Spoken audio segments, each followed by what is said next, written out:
Praise the lord.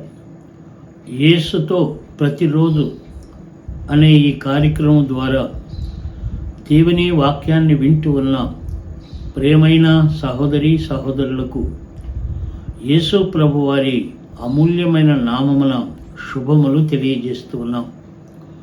ఎలా ఉన్నారు? మీరందరూ క్షేమంగా ఉండాలి అని, ఆధ్యాత్మికంగా ఎదగాలి అని, ప్రభువు రాకడకు మీరు సిద్ధపడాలి అని మేము మీ కొరకు ప్రార్థిస్తూ ఉన్నాం. పరిశుద్ధాత్ముడు ఈ వర్తమానములో ఆధ్యాత్మిక ఎదుగుదల కొరకు మన యొద్దకు పంపుతున్నారు. మరి ఈ సందేశాన్ని జాగ్రత్తగా వినాలి అని ప్రేమతో మనవి చేస్తూ ఉన్నాం.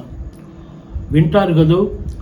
కీర్తన గ్రంథం 7వ కీర్తన భాగంలో ఈ 9వ శరణాన్ని ధ్యానం చేద్దాం. హృదయములను అంతరేంద్రియములను పరిశీలించు నీతి గల దేవా. దేవుడు మానవుని హృదయాన్ని పరిశీలించే దేవుడు. మానవుని హృదయము చెడిపోయింది. నరుల హృదయము చెడిపోయింది. అందుకే ఆయన పరిశీలన చేసి చూసి మానవుని హృదయాన్ని బాగు చేయాలి అని దేవుడు ఆశిస్తూ ఉన్నాడు. అర్థమవుతుందా? ఆయన హృదయమును అంతరేంద్రియములను పరీక్షించే దేవుడు. మన హృదయాలను పవిత్రపరచాలి అని యేసుస్వామి ప్రేమామయుడుగా నీ హృదయపు తలుపుల దగ్గరికే వచ్చాడు. నిన్ను తడుతూ ఉన్నాడు. ఇదిగో హృదయమనే తలుపు యొద్ద నిలుచుండి తట్టుచున్నాను. ఎవరైనాను నా స్వరము విని తలుపు తీస్తే నేను అతని లోనికి వస్తాను అని ఈరోజు ప్రేమగల దేవుడు మనల్ని బ్రతిమలాడుతున్నాడు. ఈ వాక్యము ద్వారా నీ హృదయాన్ని తడుతూ ఉన్నాడు. మరి నీ హృదయంలోనికి ప్రభువుని ఆహ్వానిస్తావా? ఆయన నీ అంతరంగంలోనికి చూసినప్పుడు మానవుని హృదయము చెడిపోయి ఉన్నది.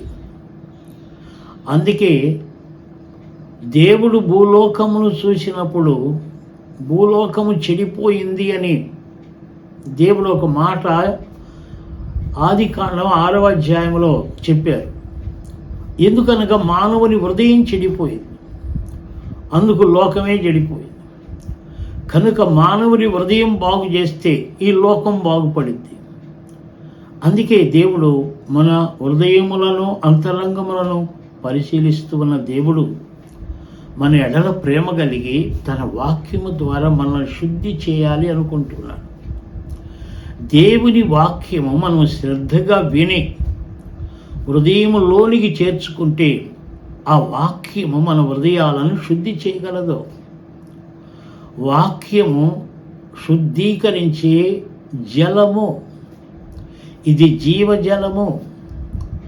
అందుకే ఆయన వాక్యము ద్వారా మన హృదయాలను పవిత్రపరచాలి అని ఆశిస్తున్నాడు. మరి ఈ దేవుని వాక్యము నీ హృదయంలోనికి వస్తే అది నిన్ను పవిత్రపరచగలదు. అందుకే దేవుడు వాక్యాన్ని ఎందుకు పంపుతూ ఉన్నాడు? మరి వాక్యాన్ని లోపలికి చేర్చుకుంటారా? ఏదో ఒక చెవితో విని మరొక చెవితో వదిలేస్తారా? కొంచెము ఆలోచించండి. ప్రేమగల దేవుడు మన హృదయాలు శుద్ధీకరించాలి అని, బాగు చేయాలి అని ఆయన ఆశిస్తూ ఉన్నాడు. ఏ హృదయములో దేవుని వాక్యము ఉండదో అక్కడ దయ్యములు నివాసం చేస్తాయి. అందుకే బైబిల్లో యేసు ప్రభు ఒక మాట చెప్పారు. ఏమిటంటే, అపవిత్రాత్మలు నీరు లేని చోట వెతుకుతూ తిరుగుతాయని. నీరు లేని చోట అంటే అర్థమైందా? దేవుని వాక్యము నీరు. వాక్యము ఎవరి హృదయాల్లో ఉండదో అక్కడ దయ్యాలు హృదయాల్లో ఉండి మానవుని జీవితాన్ని అంతరంగాన్ని పాడు చేస్తాయి. అందుకే ప్రేమగల దేవుడు మన అంతరేంద్రియములను మన హృదయమును శుద్ధి చేయాలని ఆశించి ఈ వాక్యాన్ని నీ హృదయము దగ్గరికి దేవుడు పంపుతున్నాడు. వాక్యాన్ని హృదయంలోనికి చేర్చుకుంటావో తిరస్కరిస్తావో అది నీ వ్యక్తిగతమైన తీర్మానం. నీ వ్యక్తిగతంగా ప్రభువుని నీ హృదయంలోనికి ఆహ్వానిస్తే నీవు ధన్యుడివి, నీవు రక్షింపబడతావు. పాపాన్ని నుండి ఆయన నిన్ను విడిపిస్తాడు, శుద్ధి చేస్తాడు. కనుక ఈరోజు దేవుని వాక్యాన్ని నీ హృదయంలో భద్రపరుచుకొని ప్రభువుని ఆహ్వానించాలని మనవి చేస్తూ ఈ మాటలు ముగిస్తూ ఉన్నాం. దేవుడు మనలను సమృద్ధిగా ఆశీర్వదించునుగాక. ఆమేన్.